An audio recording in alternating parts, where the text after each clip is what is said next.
Hi, Ms. Richmond. Here's my video of me explaining 3 questions. For my vertical asymptotes question, I chose question number 8. So the first thing you're going to do, because you look at this and it needs to be factored, so you're going to take the 2 out of the equation and leave it so it's like this. And then you're going to factor this again. So it'll be x minus 3 and x plus 3. And then that's your factored version. And so now you know that your vertical asymptote is x equals positive 3 and x equals negative 3. And then you're going to do the negative infinity, and then you're going to get the lowest asymptote to negative 3. And then you're going to go get your lowest one and your higher one, and then you're going to get your highest one, and then positive infinity. And then that's your thing. For my horizontal asymptote assignment, I chose question number 6. So at first you're going to figure out the vertical asymptote, and by doing that you're going to factor this out. So you multiply the first by the last and you get negative 5, and to get to positive 4 you're going to do 5 minus 1.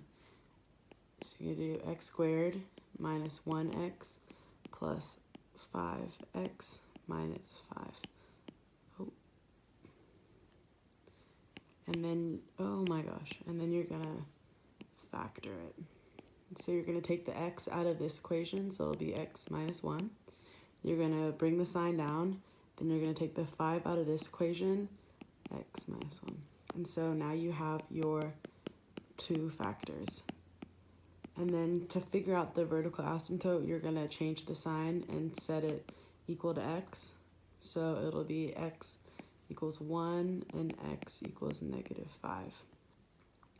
And then to find the horizontal asymptote, you're going to see if the degrees are the same, or one's bottom heavy or one's top heavy. In our case right now it's the same because they're both 2. And so if they're the same, then you're going to do the leading coefficient over the leading coefficient. And in our case it's 5 over 1, which equals 5. So our horizontal asymptote will be 5. And because the degrees are the same, it won't be a slant asymptote. My second question that I chose was number 5. So the first thing you're going to do is you're going to figure out the vertical asymptote. And because it's already in its factored form, you're just going to change the sign. So it's going to be x equals 1. You're going to look for the horizontal asymptote, and we can see that it's top heavy. So either it doesn't have an asymptote or it's a slant. In this case, because this is 1, the top is 1 more than the bottom, it'll be a slant. So then we're going to, we can see that because it's a degree of 1, we can divide it. So we're gonna change the root here. So it's gonna be positive 1.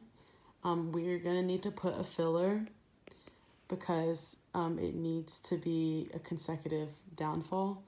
So 6, 0, and 3. So you're gonna bring this down. 1 times 6 is 6. You're gonna add that together. 1 times 6 is 6 again. You're gonna add these together. The remainder doesn't matter.